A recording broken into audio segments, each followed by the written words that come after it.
May tubers pa naman. Woo! Sarap! Bakit ka noon kung kailan ibebenta na, saka sarap i-drive. Which is totoo naman. Ito nagustuhan ko sa Z900. Hi guys, so welcome back to my channel. And sad to say, this is our last ride with my Z900. Oh guys, ibebenta na natin ang ating Z900 after ilang months lang to sa akin, no? August, September, October, 3 months lang sa akin to guys. So ang odo nga ngayon ay 1,819. Nakuha ko to 190 ang odo. So nagamit lang natin dito is 1,600 plus, no? Ibebenta ko siya ngayon dahil ganun talaga. Sa pagmumotor, may hinahanap ka na compatible sa'yo. Gusto ko i-try ngayon yung susunod na bike natin. Malalaman nyo, i-upload natin dito sa channel natin. So nilabas lang natin ngayon kasi on the way na ngayon yung bibili nito guys, all the way from Batangas. So siguro 2 to 3 hours yung biyahe nila, no? Kasi medyo traffic na ngayon, rush hour na, ilabasan ng mga kabataan. So yun nga, last drive. Hindi na natin mapapagasan to kasi may tubers pa naman. Woo! Sarap! Bakit ka noon kung kailan ibebenta na, saka sarap i-drive.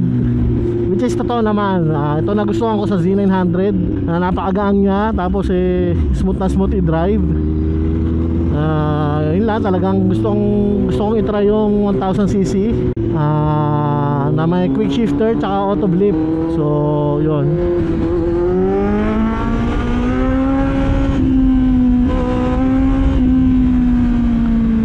Sarap i-drive ng Z900. Wala akong masabi.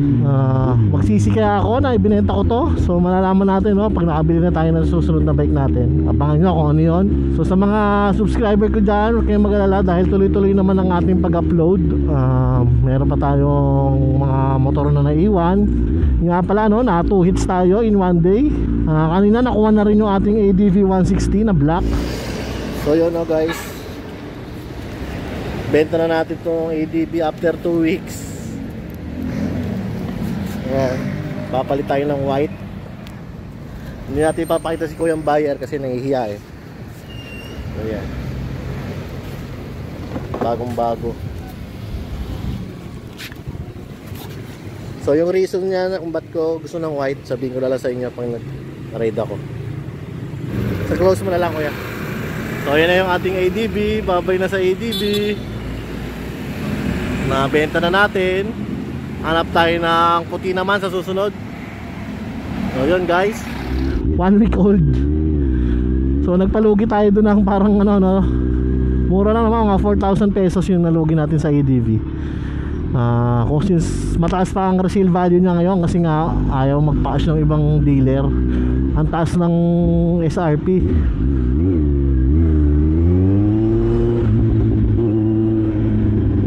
Ang taas ng SRP na ano, mas mataas pala sa SRP yung mga binibigay ng mga dealer ngayon. So kaya advantage no, yung second hand mataas din ang value, kaya yung ADV hindi tayo masyadong nalugi doon. 1 week old siya. So yun, pero masaya rin dahil makakuha ko yung puti, no. White talaga yung gusto ko eh. Iniisip ko kasi kung magpapa-change color ako, masasayang yung 3 years registration niya. So papakulay ako siya ng puti tapos papa-change color ko sa HPG. Tapos change ano na rin yun, parang change ownership na, sabay-sabay na yun. So sayang, ibenta ko na lang ng ganun. Tapos kuha ulit tayo ng brand new na white. So itong Z900, no, wala akong pagsisisi dahil nag-enjoy naman ako sa bike na to. Wala akong masabing negative about sa bike na to. Yun lang na ano, yun lang na features na electronics, no, wala pa siya. Yun lang magiging ano nito, no, pag bumaba value niya, bababa ang value niya kapag lumabas yung Z900 na may auto blip at quick shifter in the future. Lalo na yung mga 6-axis IMU, kung sasalpakan nila yung bago, syempre parang maluluma tong ano, yung gantong model. Pero matagal pa yan, wag kayong mag-alala dahil matagal din naman mag-update si Kawasaki. So yun, since tayo nagpa-vlog kasi, no, parang okay din naman yung magpalit din ako agad habang mataas pa yung bentahan nito. Yun naman sa akin, mamaya ikutan natin, no, para makita natin na smooth pa siya manakbo. So iliko ulit tayo doon sa pinagdadrivean natin, no? Isang straight, tapos uwi na tayo. So straight to eh, no? Marami pang sasakyan ngayon.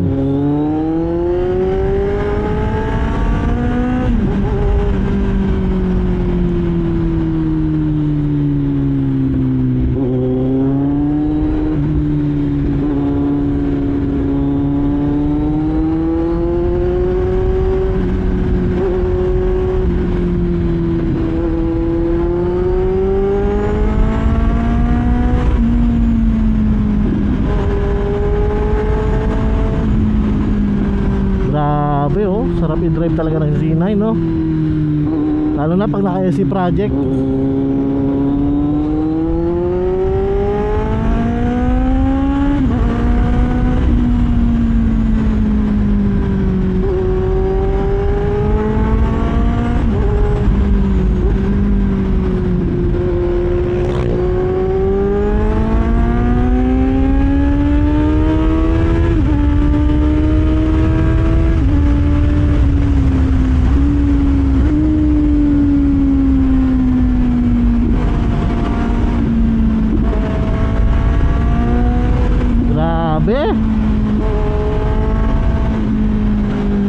Napakagang.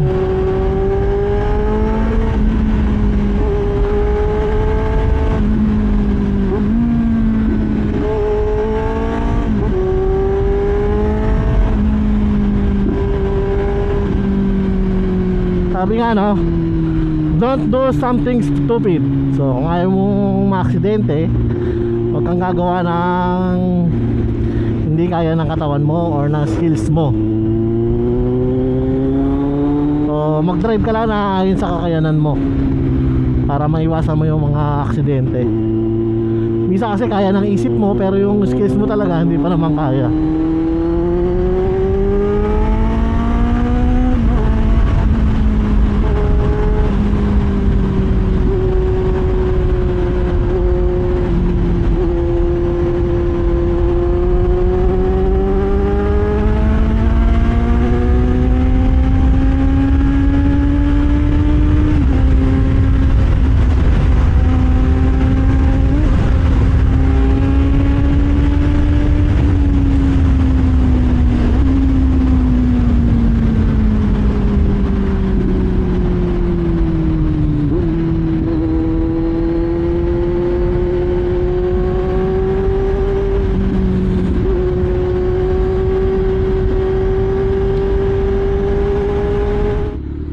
Tayo dito, no.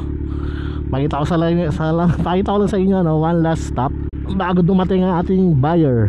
So ayan ang ating Z900.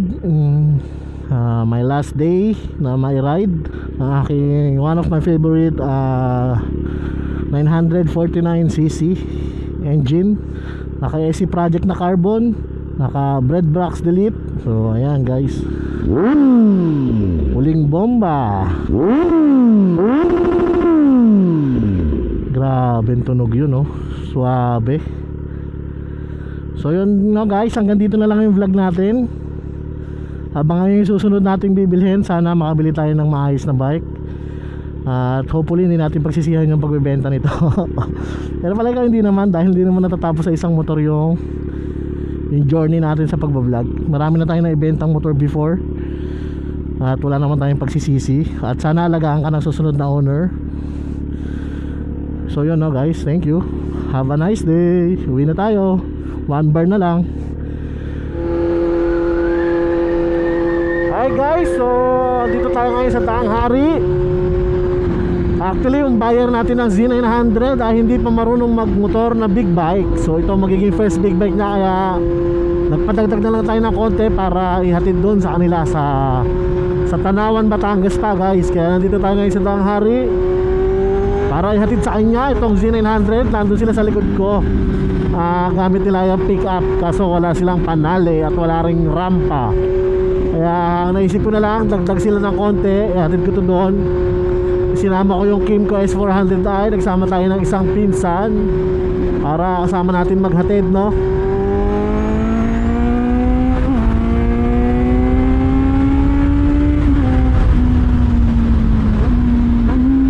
Huling pirado na ang Z900 dito sa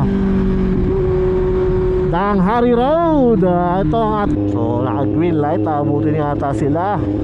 Actually yung buyer natin napakabait mag-drive. Sobrang lumanay niya mag-drive kaya hinihintay natin.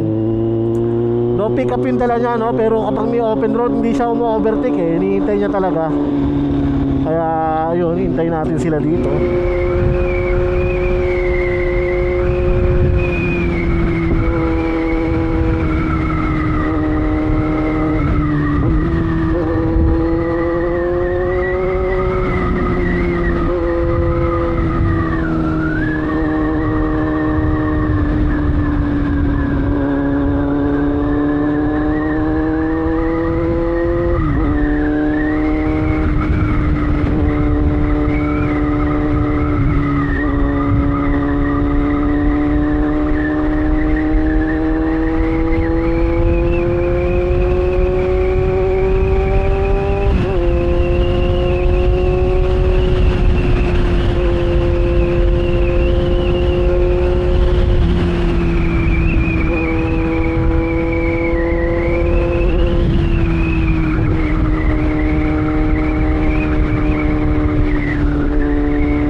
Sa Batino exit.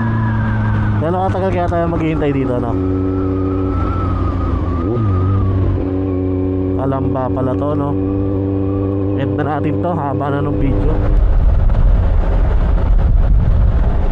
So ayun na-deliver na natin yung ating Z900. Bye-bye Z900. So palagi ko yung next upgrade natin ay sana magtagal at magiging lifetime bike na natin or for keeps na kung tawagin, or sana matagal man tayo makapag-upgrade na uli kahit 10 years. So gamit natin ngayon ito Kymco, napakabait, sarap i-drive, basic na basic lang doon sa Z900 medyo attack position ka pa slight attack, dito relax na relax. Napakasarap i-drive dito sa expressway. Ngayon ko lang ulit siya nadala parang last month pa yung huli. Dito pa gasolina ka lang, preno, gasolina, very basic. Tapos yung paa mo naka forward position lang diba? Kahit may angkas ka na malaki, disco basic, bibigay niya sa'yo yung tamang speed dito sa expressway. So yun guys, thank you for watching. Abangan nyo yung susunod kong bike guys. Sana makahanap tayo ng matino. Have a nice day.